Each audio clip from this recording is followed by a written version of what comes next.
didn't think I got it though, to be honest with you. Am I black? What do I look like? You look like you. You look like yourself. Damn it.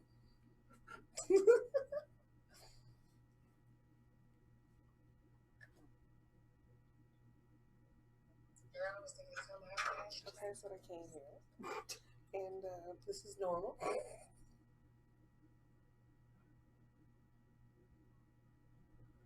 cannot find the line.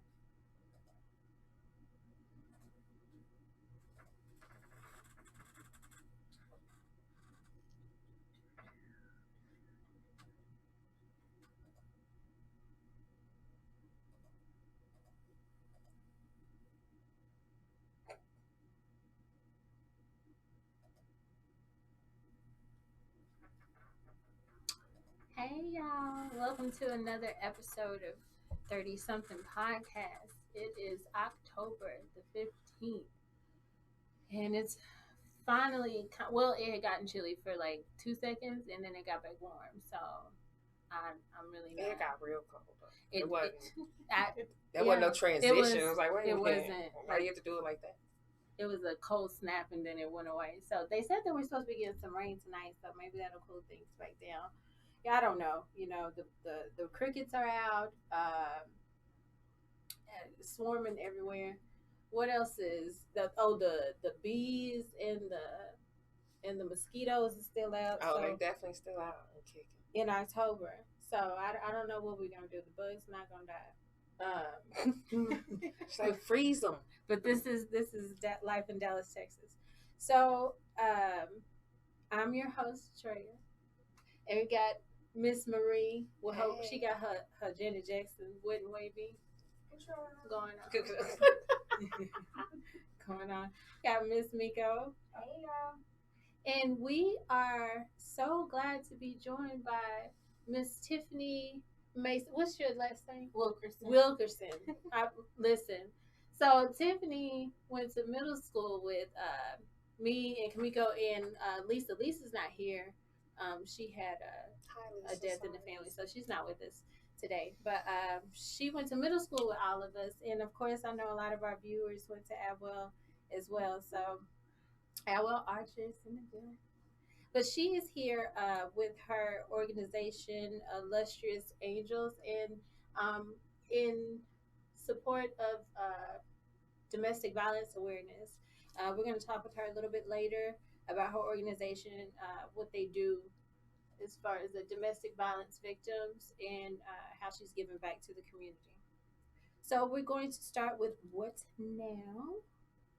So the fair is here, and it will be here until the 21st, the 20th, I think. Mm-hmm. This coming weekend is the last weekend. Yeah, this weekend is the last weekend. You like what? I was planning on one on Tuesday. Oh, girl, you better plan on girl, if you ain't got your turkey leg by now. So this is the last week of the fair. So there are fair deals that I wanted to let everybody know about. On Wednesday, which is tomorrow, it will be $4 if you bring a non-perishable food item to donate to the North Texas Food Bank. And online tickets, if you buy them online, you get $1.50 off. Nobody needs a season pass. Dark Go Pass, you can get general admission tickets for $16 and children's tickets for $12. Of course, Kroger has them for $16.50. Empty Dr. Pepper can to the fair if you show up after 5 p.m. You can get a ticket for $9. Of course, McDonald's always has coupons for $5 off general admission. Coca-Cola has half price Thursdays, $9. Senior citizens get in the fair for free every Thursday. And I'm sure somebody from around the way has them for even less. Listen, like you get some tickets, everything, like $10. It used to be like a real hustle. They used to sell. Man, I remember one year I got a whole. I bought some coupons off of somebody, and they got hip to the game, y'all. Like they ain't trying to let us live at all. Like somebody, we got some of like 100+ tickets for this year. I ain't came up on no tickets like that. But if y'all know somebody who got some tickets, let me know. Tag them to this post. So that's it. It's the last weekend of the fair. I heard they got like some fried bread pudding and some other stuff. That's gonna jack your blood pressure up. Take your kids out there and spend $1,000 and be sad. Oh, nothing. You walking out, I'm still hungry. Like you right. I got so sick of last year when I went to the fair with my friends and to the baby. I don't know what I ate, but I was, y'all know it don't say nothing to make me sick anyway. But I ate I had a whole bunch of stuff, and I ended up. Oh, it was the fried collard greens that they had. So they take no, it was good, but it made me. Let me tell you what it was. The way that her stomach was set up. I'm gonna tell y'all what happened real quick. So we waited in line forever for these fried collard greens because we got them last year, and at the same stand they have these fried honey pecan chicken wings, and them chicken wings are dope. But they had the fried greens, collard greens. They take them and like put them inside of this like one-ton type situation and deep fry it, and they give you packets of hot sauce. And so when I saw the lady was making the greens, like she literally took a pound of butter and dumped them in the greens, and I was like, Lord, this gonna be bad. And it did. Like I got super sick, so I ain't never seen nobody put butter in greens. Good, it was good, but I ain't never seen nobody put butter in greens before. That was new. You haven't? She was avoiding pork. She was like, "Don't worry, I'm just throw some butter in there." Yeah, but she had like a big stock pot, and she dumped a pound of butter in there. Stan was there, and I said, "Stan, you see all that butter?" She said, "Yeah, I don't know." But I'm gonna eat it anyway, though. I probably shouldn't be doing this. We definitely ate it. So, moving on, we have a story about Taco Bell. Taco Bell had to pull 2.3 million pounds of seasoned beef from their stores. There was apparently like a plant that had delivered a bunch of beef to 21 different states all over the U.S., and it had metal shavings in it. And the customers were the ones who caught it. It was like 3 different people who reported that it was metal shavings. And every once in a while I would go and give me a little taco from Taco Bell just for the nostalgia. Because it's like I grew up eating Taco Bell. And it's like I the nacho cheese chalupas. Man, I used to kill them things. So every once in a while, I'm talking about them like be fine, sweet, crispy, had a little like once every 6 months or something, I go give me a little dog meat taco.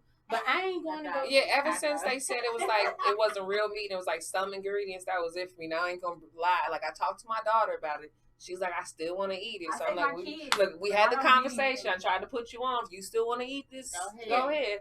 She was just like, she loved Taco Bell. It's filler. Don't get me wrong. I am aware that this is a trash taco.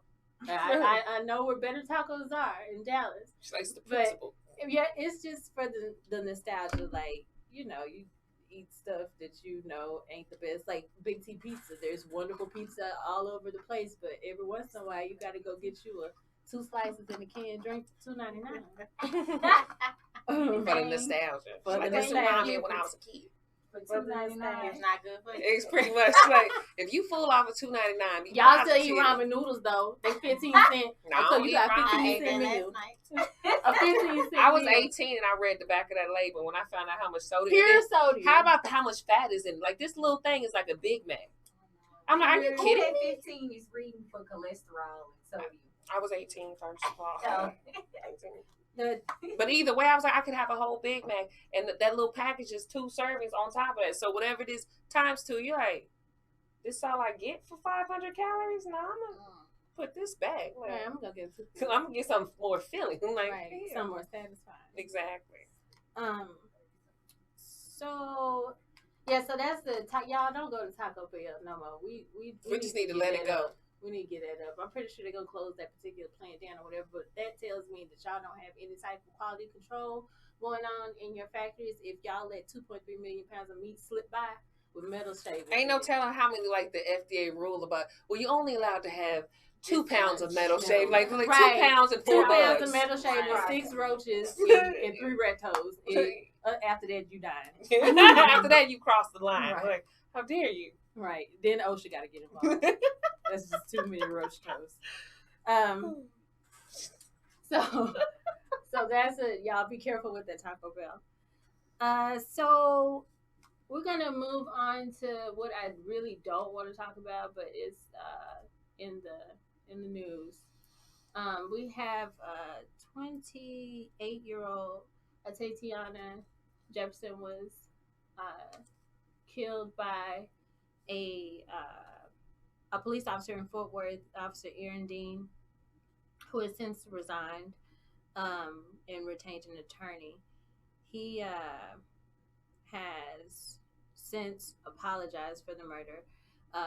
So what happened was it was about 2:00 in the morning, and it was a call, a welfare call went out to the 911. One of the neighbors made a call and said that he wanted to do a welfare check because the door was open at his neighbor's house, and he just wanted to make sure everything was okay, being a good, responsible neighbor. And he called the welfare line too. He didn't call 911. He called the non-emergency line. Right. He did the right thing. Because to investigating yourself, let's say it really was something like, that's not a good idea either. Right. And so what ended up happening was the officer was sent out. It was like a tactical unit was sent out to the house at 2 a.m. And for the life of me, I cannot understand why a police officer would go to a wellness call with his gun out, okay? So he does not go to the door. He does not say police. He doesn't announce himself. What he does is he walks around to the back of the house. And according to the arrest warrant that was issued by the Fort Worth police, it says that the nephew, the 8-year-old nephew who witnessed the murder, said that Tatiana heard something rustling in the backyard. So she goes to her purse and grabs a pistol. And at the same time, the police officer shining the light.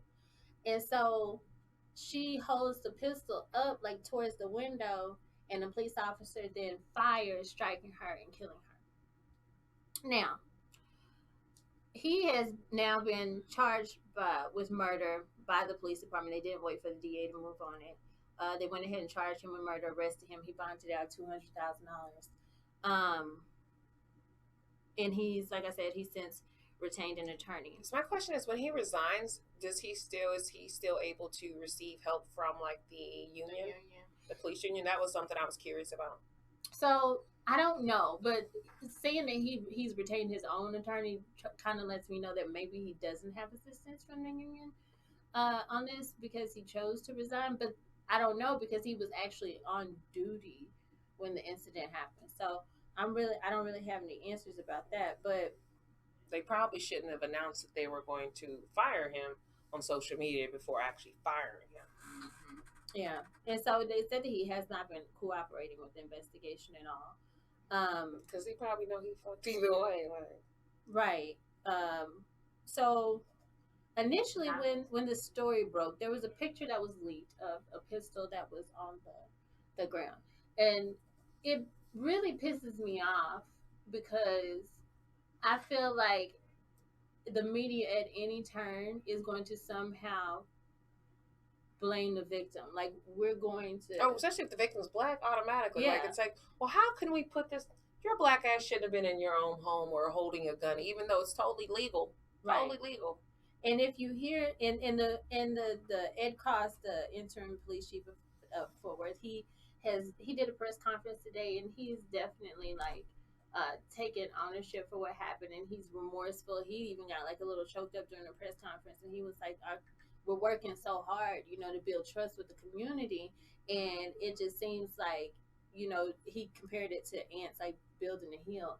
And then all of a sudden somebody comes and hoses it down and washes it away. And so he said that, she wasn't committing a crime by having a gun, in her home. And you are allowed to defend your own property. I mean, isn't that the whole Castle Doctrine, what it's about? Like, you're able to defend. Exactly. And that's one of the main things that people in Texas stress. gun ownership. That is this is the gun toting state. Everybody. We all. And I put up a Facebook post about this, and it's not to discourage anybody from owning a gun, because I feel like you should be able to protect your own home. I know that if somebody comes to my house, I'm killing them. So I totally get it. But what's crazy is that the NRA, who is supposed to be here to help citizens protect Second Amendment, they go so silent when it happens to a black person or a minority who legally owns a firearm.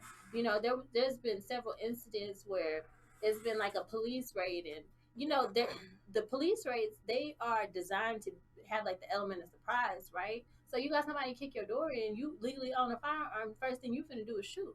And so as soon as you shoot, now you dead, you know, and you legally own this firearm. So I just feel like as black people, we feel like we have certain rights that we don't really have. I believe that. That's across the board. That's no different. We see stand your ground.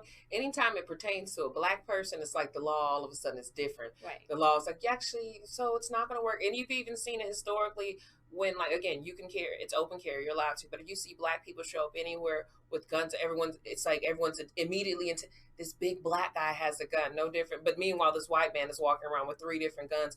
And, well, he has a right to bear arms. It's a Second Amendment right. But the moment you black, they're like, wait a minute. Right. That's when that 3/5 come in. Like, well, really, you're actually not a citizen. Like, only a quarter of you is. That being said, you can't do what we can do. And remember when Philando Castile was murdered in front of his own child, he said to the police officer, "I have a gun and I'm registered to own it," you know, and I'm just letting you know. And even though he let him know, he still murdered that man. And the NRA did not show up for him. I feel like the NRA protects the wealthy. Well, no, they protect the white. The white and wealthy. They definitely protect the white. And I just feel, I don't know if we need to like do a collective law, like type of class action lawsuit against the NRA for refusing to speak up, you know, and defend, if that's what you're supposed to be doing, right? But the other half of the situation that people don't realize is that the NRA is fully invested in law enforcement. Like, they have NRA sponsored like tactical competition, which that undermines too. Oh, totally. Like, undermines their whole stance. They have shooting competitions. They wrote the rule book for the gun operations. Because even a lot of them white folks that they carry gun, they actually anti-government and anti-police. So it kind of undermines the whole like theme of their existence. And what was his name that was walking around downtown with his gun? I remember that. Hughes. Mark Hughes. I'm like, hold on. Ex-dude. Yeah, no, it's Mark Hughes. Yeah, Mark Hughes. Mark Hughes was the one they accused of being the shooter, but it wasn't. But they plastered his name and face all over everywhere. Because he was black and walking around with a gun. And people got mad at me because I said that was stupid of him. Like, as a black man, you should know better than to put. At the end of the day, it comes down to what we do is survive. Period. You don't have to make a point when it comes to stuff like when it comes to your life being on the line. You don't have to make a point with anybody. And so you walking around with a gun saying, "Oh, I got Second Amendment rights and this and that." Ain't nobody protecting you, right? And it's like it's survival. But then if nobody ever does it, right, then it never becomes a topic for us to discuss to try to get something changed. So it's like somebody always has to be the martyr. Somebody has to be the example. Because if he never did it, then we never have a conversation about it, and then we never push forward the topic or the issue. And that's bad. Should be able to. But he could have also been a sacrificial lamb in that situation, just like Philando. I think that's actually how we get there. Unfortunately, it is that tragedy that opens up the door for us to move forward or to try to get some type of legislation changed. Yeah, I have a friend that I went to Skyline when they played basketball, and she's an officer now. She was actually there that night when they blew up Malcolm. Oh, Micah X. I'm sorry, Micah X. But she always, after an incident happened, she offers her opinion from her standpoint as an officer, as a black person, as a woman.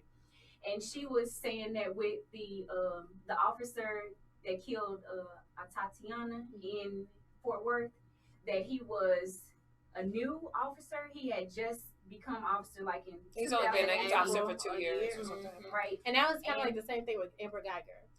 But that's what makes and that usually when you are new, your nerves become a issue. And she said that sometimes, and I'm not saying I agree with her. Yeah. I'm just telling you her perspective. Right. She said that a lot of the times, wellness checks will turn into burglary type of calls. So like when you're new to the force, it's like going out to fish. This is the analogy she used. If you're a kid and you think that every time your line bounces, it's a fish. So she said that maybe he was thinking that this was a fish, and that you wouldn't necessarily go to the door and announce yourself as an officer, because then if you don't have the perimeter surrounded, then the burglar may run out the back. She said that he should have called for backup and then had someone secure the perimeter, but he was new and he didn't have the proper, or he hadn't had enough training. So he went around the back versus announcing himself so that he could try to catch them.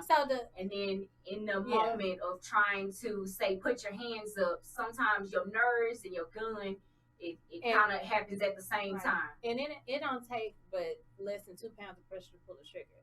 And if you scared, you definitely gonna shoot first. Right. And, but what pisses me off about these situations is not only did you kill somebody who didn't deserve to die, you put yourself in a situation to be murdered. Amber Geiger, when she walked into Botham John's apartment, let's say that it was your fucking apartment, and you don't know if it's 2 people, 5 people, you don't know what the hell you're walking into. You could have been murdered. Like this jackass, you walking around in somebody's backyard, you're a police officer, your policy states that you are supposed to state your presence and that you are there. You're not following any type of protocol, policy, or nothing. You go rogue. And when you go rogue, you put yourself in a situation. She could have shot you and been well within her fucking right, and you be dead. And then the narrative be completely changed, right? Woman shot white officer, black woman shot white. Gun, it was like armed black woman, right? Like gunned down, right? Police. And the funny part is, and I wouldn't even say funny, but I find interesting is that it does come across like it's almost like these people took the law into their own hands, or a situation where it's like, I'm going to save the day. Right. And so you end up murdering somebody and destroying your life. I don't think that they are like, okay, I'm just going to get this black person. But I definitely felt like it's like, I'm going to be the one, I'm going to be the hero, instead of thinking, let me call for backup. Let me let me protect myself as well, not just the individual in the home, but let me protect myself. Because even going back to the Amber Geiger, if I see my door was adjourned, if it's open, at no point am I like, let me walk in here. No, I'm like, hey, I'm gonna call for back. I'm gonna be over here on the stairs till somebody comes, because I don't want to die today. Right, and she had on the radio. That's the part that threw me about the whole situation. Like, if you would have just used your radio, the whole situation could have turned out completely different. You could have saved his life, even though you did shoot him. Like, you could have called for backup and had SWAT, whoever, dogs. Like, it don't matter. You could have had everybody there within 2 seconds if you would have used your radio.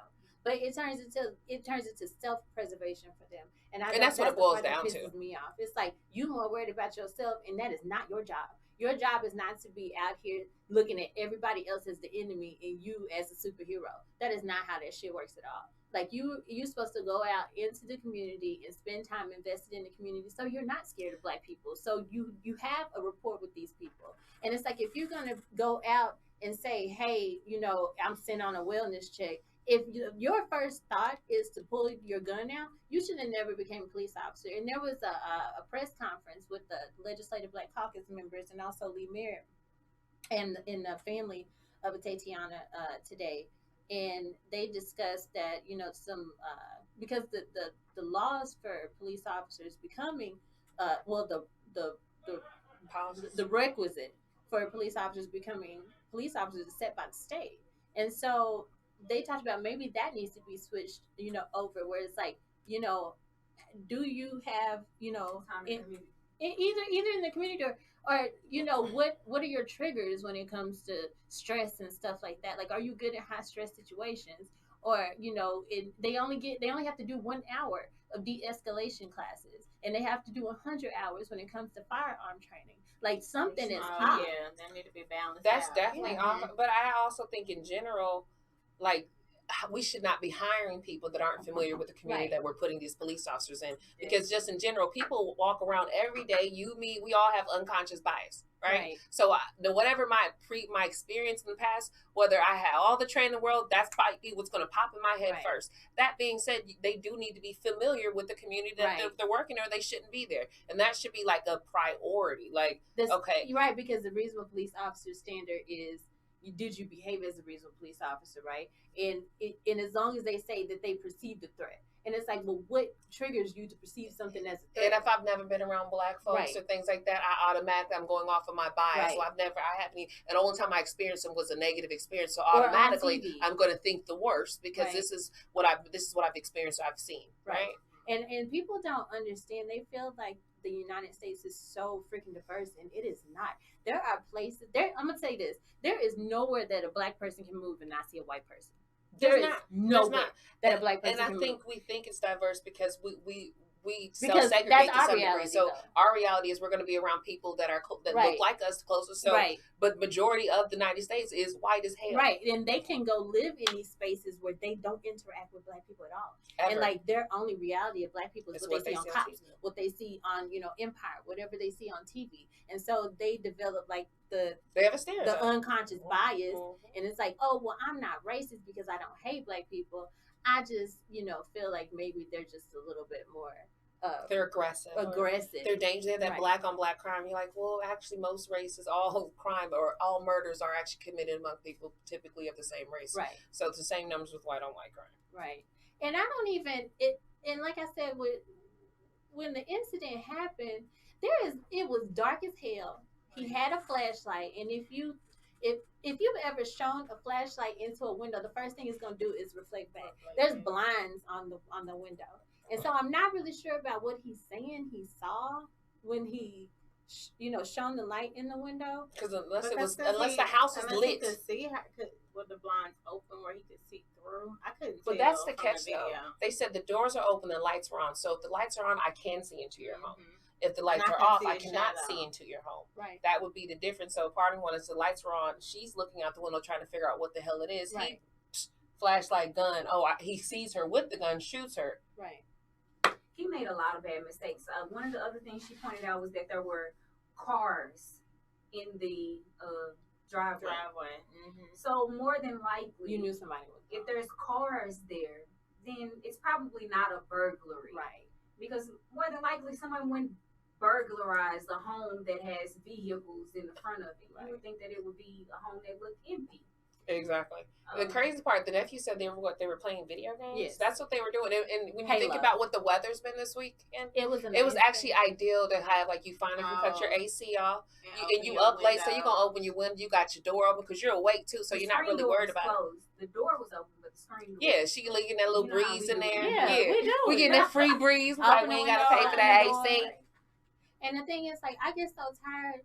I don't know. I just feel like it was initially, how do you behave at a traffic stop? And then it was, well, how do you behave when you're out and you're engaged, with the police officer? Like, it's all this code of conduct. Like, we keep having a code switch, but how do you code switch at home?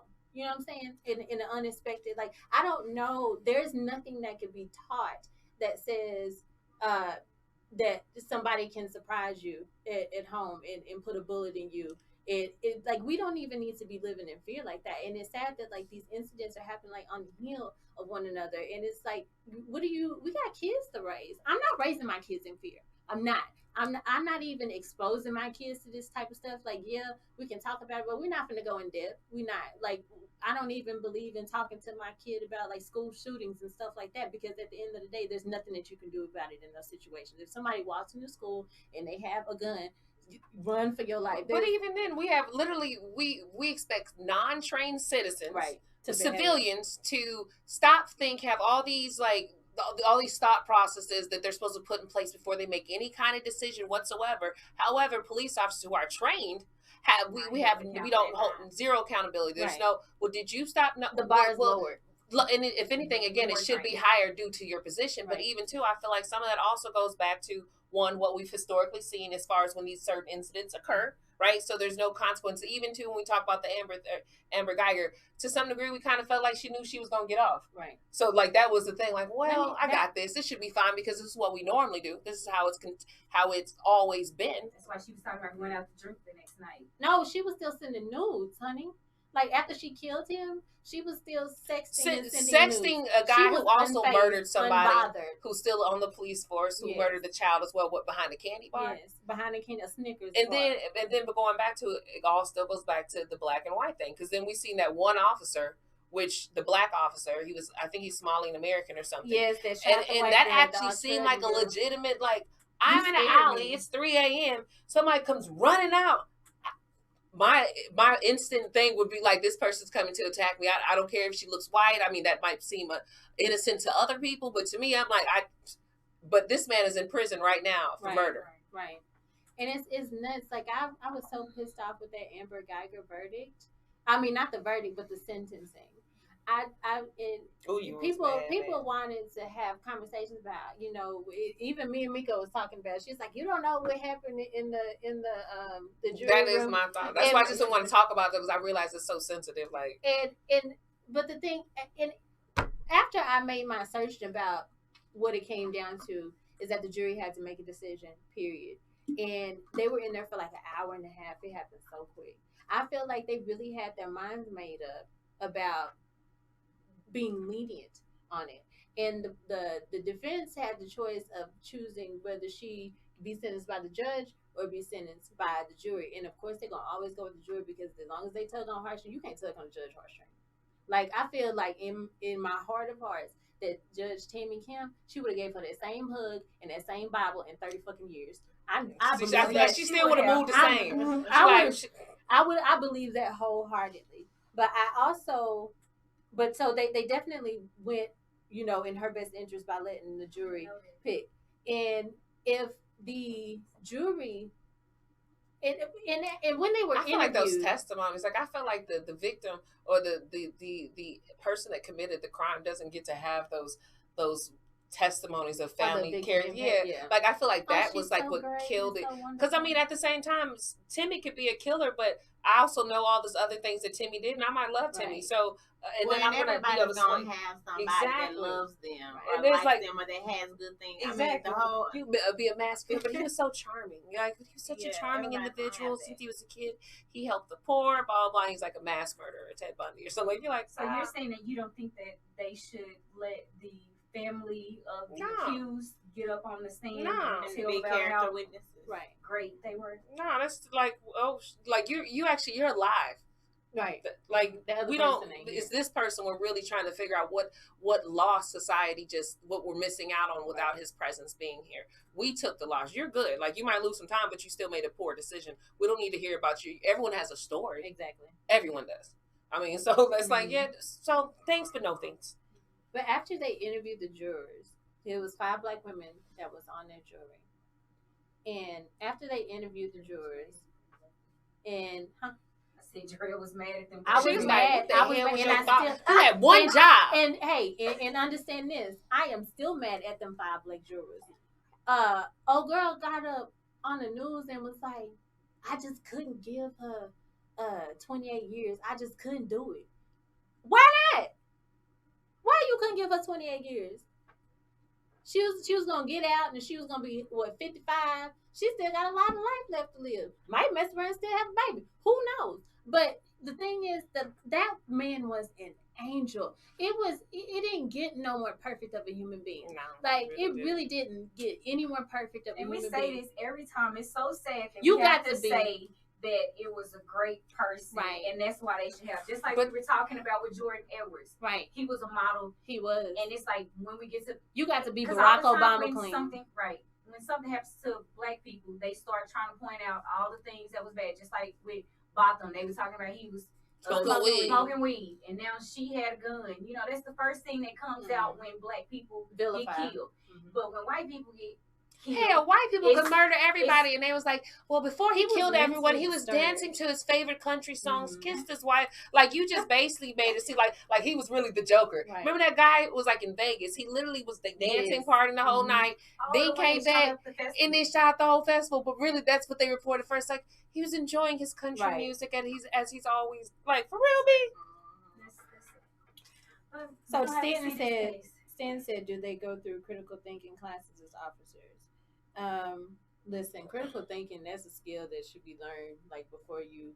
Like, you can't even get the job. You have to have college hours, you know what I'm saying, in order to apply. And so, like, some stuff I feel like you should already be... But the thing is, common sense ain't so damn common. And common sense don't apply when you're scared, because then fight or flight kicks in. Right. And then it's like, oh, well, I'm going to choose me over you. And it's so fucking irritating in these situations, because it's like, you shouldn't even put yourself in a situation be trying to choose me over you. Because if I would have if she would have shot him, it would have been a completely different situation. She would be in jail right now, not have the money to bond out. Like, she was a pre-med student. She graduated pre-med. She worked for a pharmaceutical company. Her family loved her. I'm so, like, grateful that she didn't have any children. You know what I'm saying? And her nephew, he's going to have to live with that scar for the rest of his life, watching his auntie being murdered in front of him. And her father was like, I'm not reacting like that, like the Jean family. I ain't no hugs over here. You know what she said? Her father. And I feel him on that. And there's a psychosis, I feel like, when it comes to the Black community and forgiving. The forgiveness that we afford white people instead of our own people, right? And maybe it's rooted in religion. I'm not really sure what it is, but I know when these events keep happening back to back, like, that's trauma. And what I see now on social media is now we're attacking each other, right? Like, we're getting into arguments, everybody about how they should feel. Everybody a lawyer. I just hate that being Black, oftentimes we have this one size fits all opinion, and if you don't think it, you're a coon, or you're this, or you're that, and it's so, and we're just so mean to each other, and it's just like, what may work for you may not work for me. And even when we talk about politics, what I might need may not be what you may need. Right. There's times I know I vote against my own interest for somebody else, but I feel like I could take care of myself. But in theory, nah, I don't need what you need. I need something else. Right. I don't know. It's really. I hate to see. I had to bow out of this one, because, like, when I heard about her being shot and her being in her own home and it was unannounced, and it's like, I still ain't even reacted properly to that, because that could have been any one of us. Like, it really could have been any one of us. It's upsetting. But anyway. Yeah, take a little break, and we could be on this all day. So we're gonna take a break and move over. Yeah, we're gonna come back, and then we're gonna talk with Tiffany Mason Wilkerson about her organization, Illustrious Angels.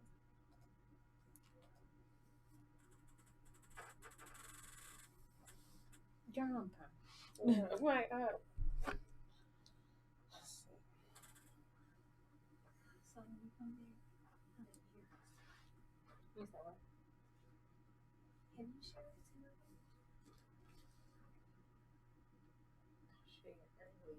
Have we mentioned that it's Domestic Violence Awareness Month? Yeah.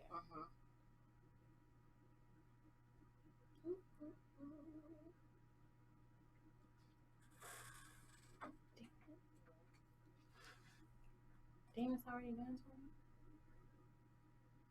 You know, when we get on that stuff, so just we go into a tangent. Can we go like this one?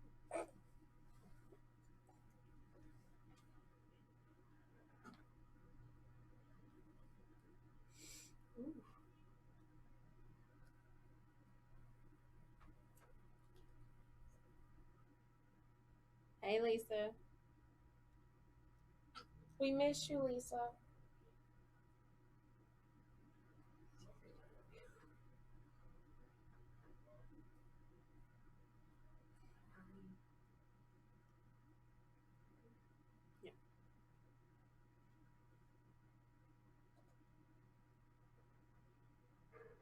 Okay, we're back.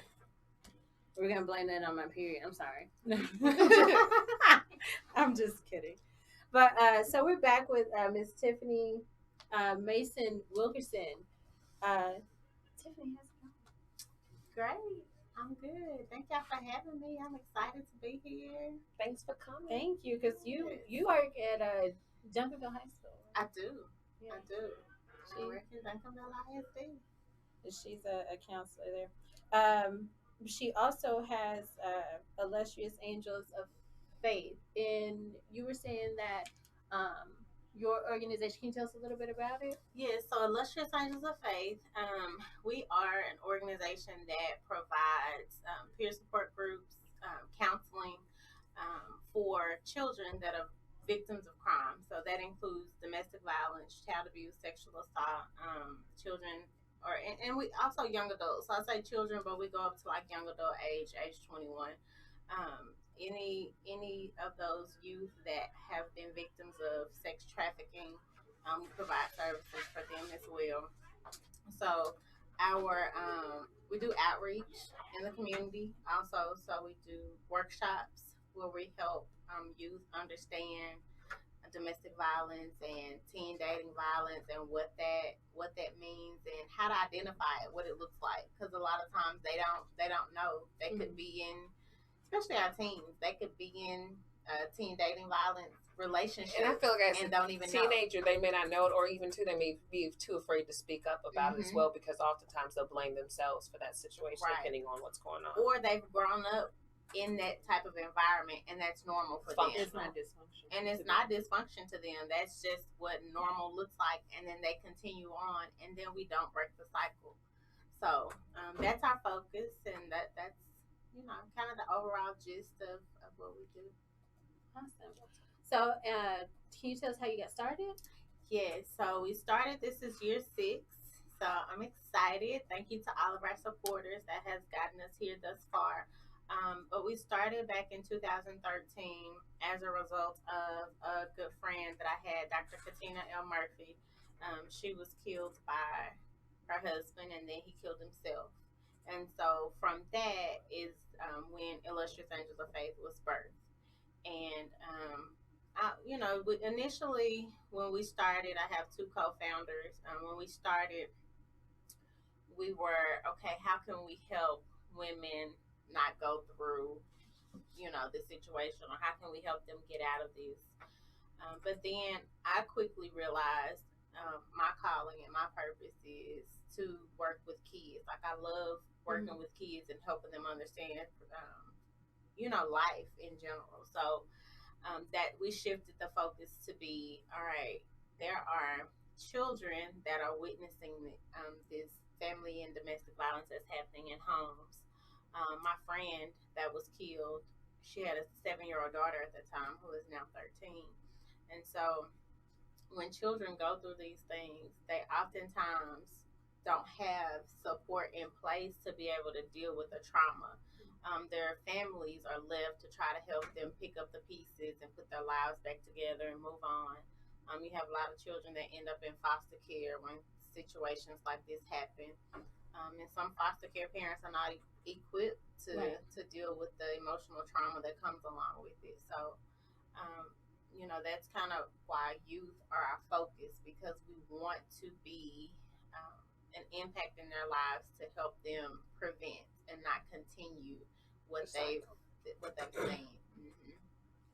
So, there's a statistic that says about 80% of 21-year-olds who are abused as children meet the criteria for some sort of like psychological disorder. And what has been like most prominent with children, and like the type of disorders or emotional behaviors that they might exhibit? A couple of things that we see in our youth most often is they're angry.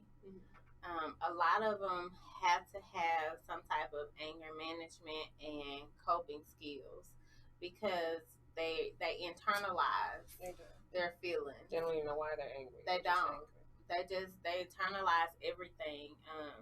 And you could have a supportive environment and say, hey, come talk to me, and they still won't.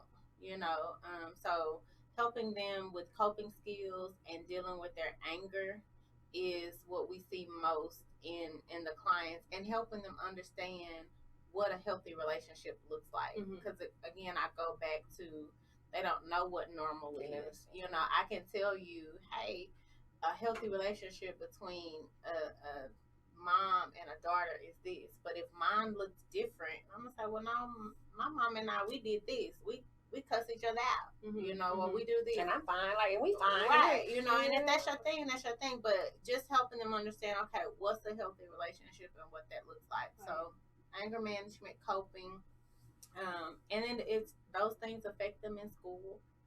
Right. So you get them all dressed up and you send them off, and then you wonder why the teacher's calling and why they're fighting and why they're not focused, because they have so much that they're bringing to school with them that clouds their ability to be able to focus. Do you feel like sometimes it goes kind of misdiagnosed and maybe medicated when it could be, you know, solved or served better in like a therapy type of environment? I do believe that there are definitely times where medication is needed, and our organization partners with awesome licensed professional counselors to provide those services for our clients. And so there definitely are those times where that's needed, but I would like to see that in our communities we try first for our kids to get counseling and get help and participate in the support groups that are offered. Oftentimes we find that, you know, participation can be low sometimes just because parents don't feel like, oh, they don't need that, they'll be okay. They don't see the suck it value up, like you'll be okay. And then a lot of stuff is kind of knocked off as behavioral issues. Like, well, if you pay attention, you just be better. But it's like this child has all this stuff brewing and going inside, and you're completely ignoring it. And this is like them crying out to some degree, indirectly. Yeah, and there's a deeply rooted issue that you're not getting to the root cause of why they're misbehaving, why they're not, you know, or disengaged in school, why they can't have decent friendships and relationships at school, you know, because we're just saying, oh, they're all right, because that's what happened back in the day, you know. And it's easier to dismiss them and die. You know, you're just a bad kid, or you just it's so much easier, as opposed to like what's going on home. Even when I talk to my kids about certain things that are bring up, like, you don't know what that kid is going through at home, or you don't know what they have or don't have. Some kids ain't going home to dinner. Some and they kids can't communicate effectively. They don't know how. Or they're told not to, because what goes on in this house stays in this house, so you better not tell anybody. Yep, that's true. So the demographic of the children that you service are largely minority? Yes. Okay. Do you feel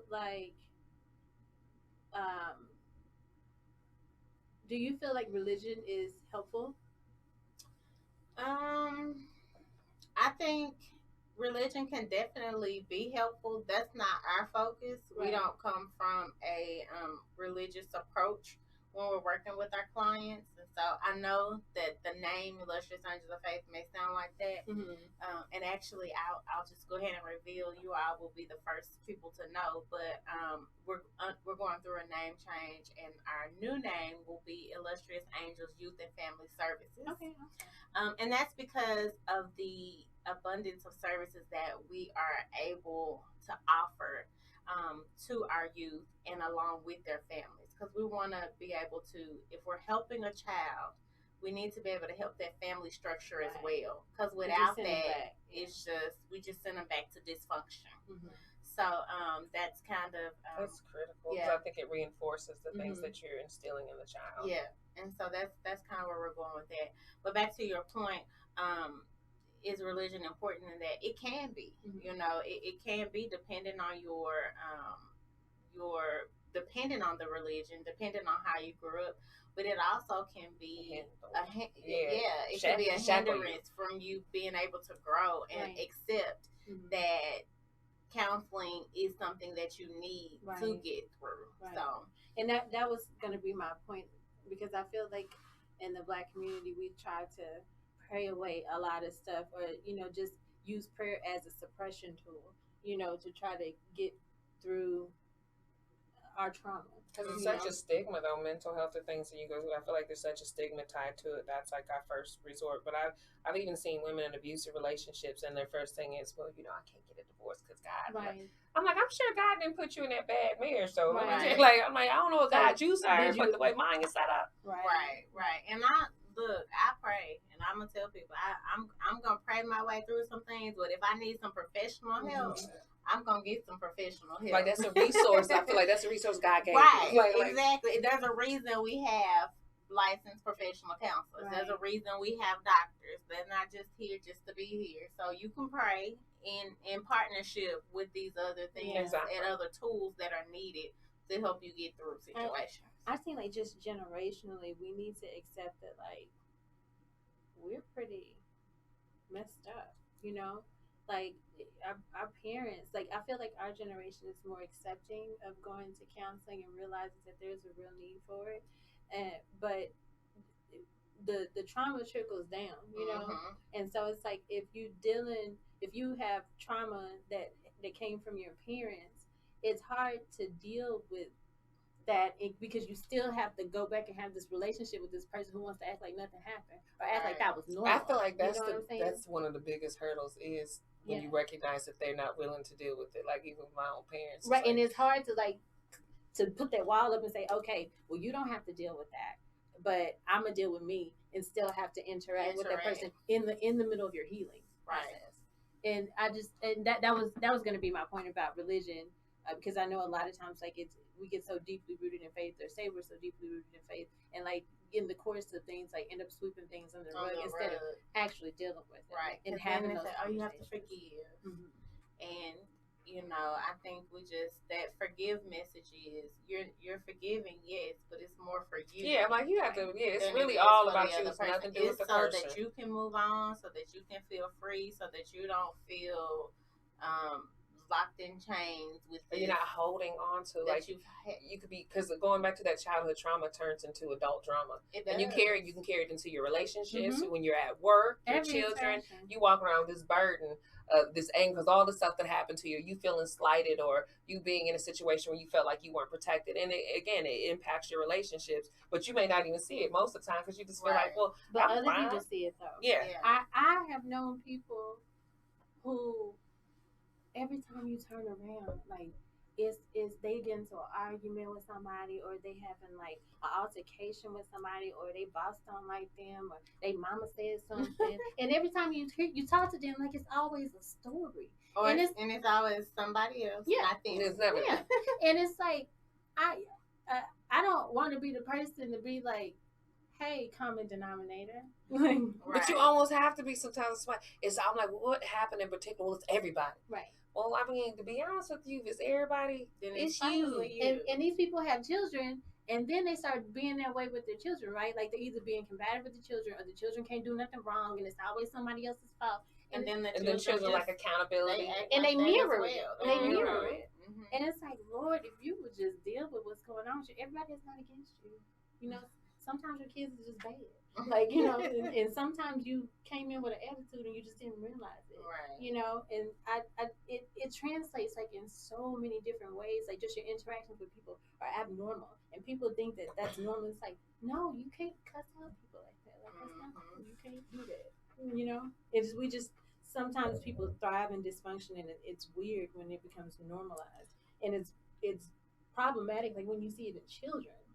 And it's like the mom. I saw a mom, she cussed out her 4-year-old son for picking up some candy in the store. I was like, ma'am, why is you? And then going back to it, be some story like, well, my mom did that. I see kids get like beat. There's one thing to whoop your children. I'm not a big fan of that, but it's one thing to whoop your kids and a whole other thing to beat your kids. Right. And it's like, well, I came out, and you kind of looking like, you actually really effed up. But but hey, if you feel like you came out fine, that's good too, I guess. A lot of the mothers or fathers that are dealing with violent situations, a lot of the times they take whatever it is that they're dealing with out on their kids, out on the children. So I think a lot of the times when you see stuff like them cursing their kids out or them beating their kids, they're probably dealing with something, or they have dealt with some type of abuse or violence that was directed towards them. And it's just perpetuating itself. Yeah, all over again. It's almost like they needed somebody when they was a kid. And what's so crazy is that I don't know about everybody else's family, but for what I know, even my grandparents, like my great grandparents and grandparents, in the Black community, I think that it has been a continuous thing for the Black males to be the disciplinary, be the disciplinary, or also treat their wives like they are their children, or be disciplinary towards them, or be violent towards them. And I think that, and girl, but I seen that like on my mama's side, the white side. I seen like the same exact cycle of like so he hitting his heat. It's a male, but I feel like it's an old school thing, right? Because back in the day too, how we kind of talk about women didn't have anywhere to go. So what you gonna do? You got 3 kids by this man. He's the sole breadwinner. He might go upside your head sometimes, but he pays the bills, right? Or he might touch your child, but it's like where else I'm gonna go, right? And you see that, and then going back to it, then that child. You see what that comes, a child's low self-esteem. They gravitate to an abuser who's possessive, but it makes them feel love. Like you, because again, everybody has a story. And then the mom feels like, okay, be quiet. We're not gonna talk about it because. And don't be saying what goes on this. And I've experienced that. Don't tell your dad what's going on in this house. Or he, and that's a type of abuse. Right. Financial abuse is a type of manipulation. Abuse, so yeah, those situations do happen. Do you feel like? Because I'm sure since you're in this field, you've done some type of research. Do you feel like we're heading in a more positive direction, or do you feel like it's getting worse? What I do feel like is it's always been an issue. I think now definitely it's more publicized. More awareness. There's more awareness behind it. I've heard people say, "Oh, it's so much worse now." But no, I don't think it is. I think they didn't have a name for it. We didn't have more of an awareness. Maybe not a name for it, or it was okay. We didn't have social media. We didn't have social media. Right. Nobody who was calling. I mean, they didn't have phones sometimes.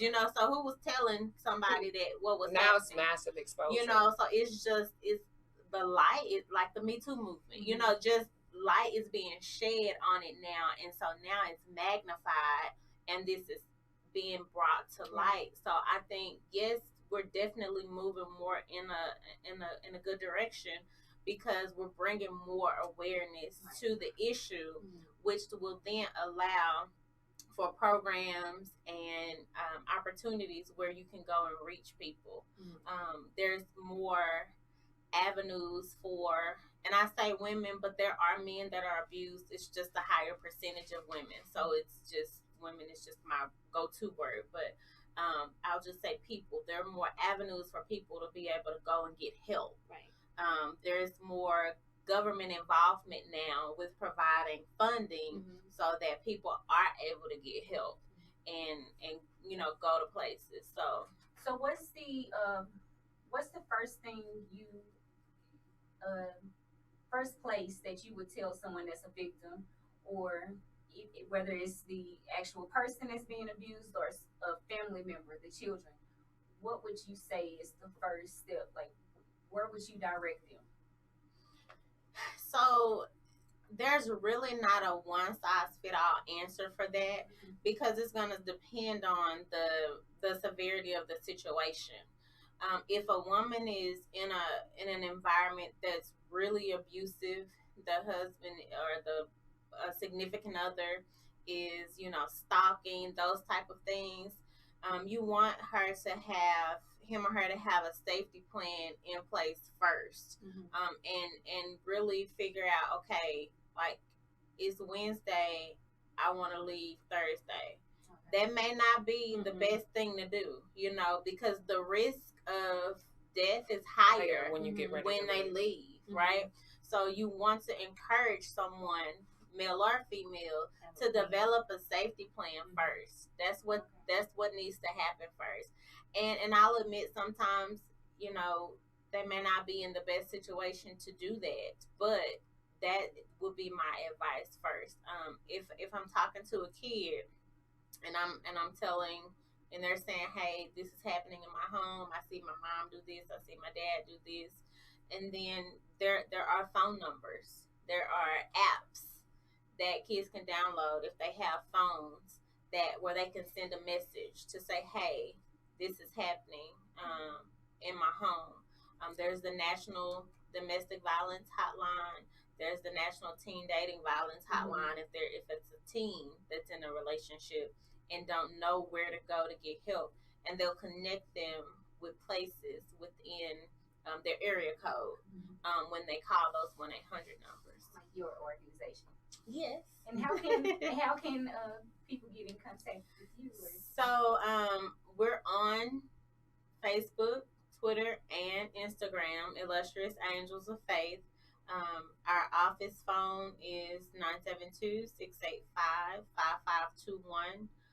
You can visit our website, illustriousangelsoffaith.org, to learn how to support the organization. There's various ways, volunteering, donations, various things that the community can do to help us push forward our mission with helping kids to break the cycle of violence so that they don't continue when they become adults. That's our optimal goal. And to date, how many people have y'all assisted? Oh, to date, the amount of youth that we have assisted, and we just did our numbers, is over 600 youth. Wow. We have reached during the time that we have been in existence. So we actually just did that last week. So awesome. We're excited. We're excited, and I'm looking to make even more of an impact and continue to help change generations to come. Right? Yes. So there is, and we're working on building funding so that we can continue to have our scholarship for graduating seniors that are affected by domestic or family violence. Mm-hmm. And so we typically make that available for nominations in the spring. So in April, keep an eye out on our website and our social media outlets, and we will put that out there. And you guys like sponsor families for Christmas and things. So if we have families that are recommended to us to say, hey, we have this group, this family, then yes, we collect donations for those families. Sometimes we also partner with other agencies. We have partnerships with foster care agencies that we work with throughout the community, and sometimes we get children from those agencies. Mm-hmm. And I always like to say, we're not here to reinvent the wheel. We're here to be a connector in the community to say, okay, if you already have kids over here, let us come join you so we can see how we can help. I think it's so many organizations out there. You can do so much more. We can do so much more together. Mm-hmm. So we partner with a lot of organizations around the holidays to help those families. That's awesome. I think that's it. Well, thank you. So what? Oh yes, the Teen Summit. Teen Summit, yes, in February. So February is Teen Dating Violence Awareness Month, and so that's our month where we like to highlight. We do talk about domestic violence with our teens. We talk about healthy relationships. We talk about character development as well, because having good character will help you to have a healthy relationship. And so in February, we're waiting to confirm a location. So again, keep an eye out on our website and social media outlets. But in February, we will be having a teen summit, and this year our target audience is boys. Mm-hmm. So awesome. We really want to target our young men and helping them understand. I think a lot of times they get left out, and they're always looked at as the perpetrator all the time, or the aggressor, and that's not always the case. We do have some aggressive females out here. We do. So we need to teach our young men, or other males. Yeah, other males, and so we just have to teach our young men how they are to act and behave in those situations as well, if they are not being the aggressor. Mm-hmm. So that's coming up. Keep an eye out. I'll make sure you all get the information. Awesome. Well, thank you so much for coming. This has been super awesome. And we will keep in touch. Like she said, she's available on Facebook, Instagram, and Twitter. And I shared her page on our page, so if you guys want to find it, it's there as well. I think it's invites out. All right. Well, that's gonna wrap it up for tonight. It's 9:43. I'm getting ready to skedaddle. And she's gonna skedaddle fast. Happy Tuesday, right? Happy Tuesday, y'all. Bye, y'all. See y'all next week. Bye, everybody. All right.